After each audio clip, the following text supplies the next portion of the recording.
Salut et bienvenue à tous sur Education Universe.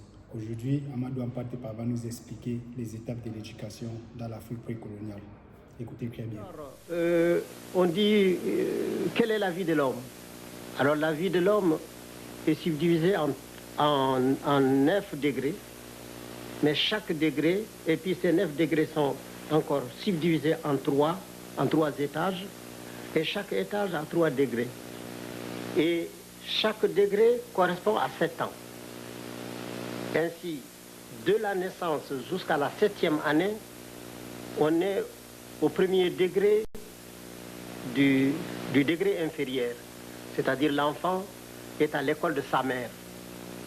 Il n'obéit qu'à sa mère, il ne croit qu'à sa mère. Tout ce qu'on lui dit, il vient demander à sa mère, ce papa m'a dit, ça est-ce que c'est vrai? Ou bien je vis, ça est-ce que c'est vrai? Donc il ne voit que par sa mère, durant 7 ans. Le deuxième septénaire, il passe à l'école de l'extérieur. Que ce soit une initiation, que ce soit chez un maître ou ses camarades, c'est toujours l'école. Parce que pour nous, tout est école. Aller s'amuser, c'est aller à l'école. Aller puiser de l'eau, c'est aller à l'école. Tout est école, tout est enseignement. Pour nous, rien n'est simplement récréatif. Et alors, donc, l'enfant au dehors apprend. Mais il revient toujours pour demander à sa mère si ce qu'il a vu est vrai. Si ce qu'il a entendu est vrai. Et c'est là jusqu'à 14 ans. À partir de 14 ans, c'est-à-dire le deuxième septénaire passé, l'enfant commence à être une personnalité, c'est séparant de sa mère.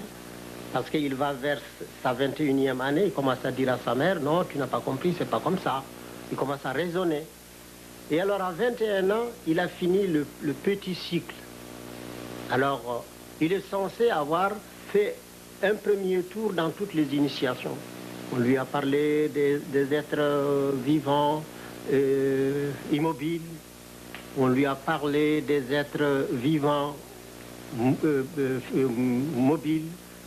Ensemble, pour parler comme un terme, on lui a parlé du règne animal, on lui a parlé du règne végétal, on lui a parlé du règne minéral. Alors maintenant, il approfondit ça encore durant 21 ans, qui constitue trois âges encore. Le deuxième 21 ans viennent renforcer les premiers 21 ans. Et alors, ce n'est qu'à 42 ans qu'il a droit à la parole. Alors là, on dit qu'il est un homme fait. Et quand il commence à parler, on dit, ah, il va entrer dans la classe des vieux. Alors on lui dit, mais quel est ton âge?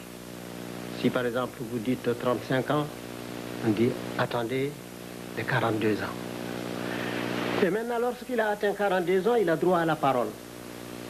C'est-à-dire il a encore 21 ans à enseigner obligatoirement. On doit exiger de lui, il faut qu'il rentre.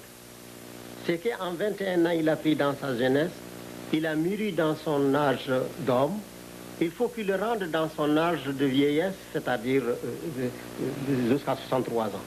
Alors à partir de 63 ans, chez le peuple, on dit il est hors du parc. C'est comme une espèce de retraité. On ne peut plus exiger de lui, mais il peut donner lui, parce qu'il peut bénéficier de la vie. Mais il est considéré comme terminé à 63 ans.